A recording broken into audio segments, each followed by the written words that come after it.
Hello বন্ধুরা, সামনেই রথযাত্রা, তাই নিয়ে চলে এসেছি মিষ্টির রেসিপি। এটি বানানোর জন্য প্রথমেই ভাজা ছোলা নিয়ে নিয়েছি 2 বাটি, সেটা মিক্সির জারে দিয়ে ভালো করে পাউডার মতন করে নিলাম। একটা বোলের মধ্যে ঢেলে ছাঁকনির সাহায্যে ছেঁকে নিলাম। ওই একই বাটির মাপে 1 বাটি চিনি নিয়ে নিলাম, 1 বাটি গুঁড়ো দুধ নিয়ে নিলাম, আর নিয়ে নিলাম 1 বাটি ডেসিকেটেড কোকোনাট। এইবার এটা নিয়ে সবগুলো নিয়ে মিক্সিটা ভালো করে চালিয়ে নিয়ে পাউডার করে নিলাম। করে নিয়ে ওই একই বোলের মধ্যে সব ঢেলে নিলাম।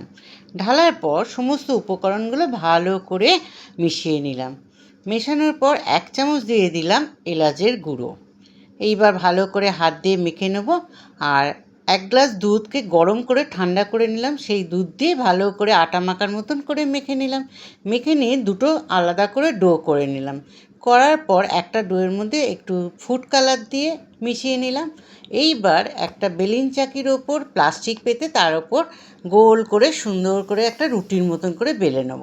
বেলার পর অন্য যে কালার ডোটা আছে সেটা বেশ রোল করে নেব। করে ওই রুটির ওপর দিয়ে ভালো করে রোল করে নেব।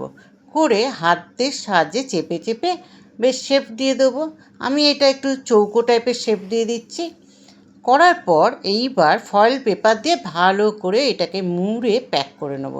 এটা সেট হওয়ার জন্য 10 মিনিটের জন্য ফ্রিজের মধ্যে রেখে দেবো। এইবার ফ্রিজ থেকে বার করলাম। ওপর থেকে ডেসিকেটেড কোকোনাট ছড়িয়ে দেবো। দিয়ে ছুরির সাহায্যে এক একটা করে ছোট ছোট করে পিস কেটে নেব।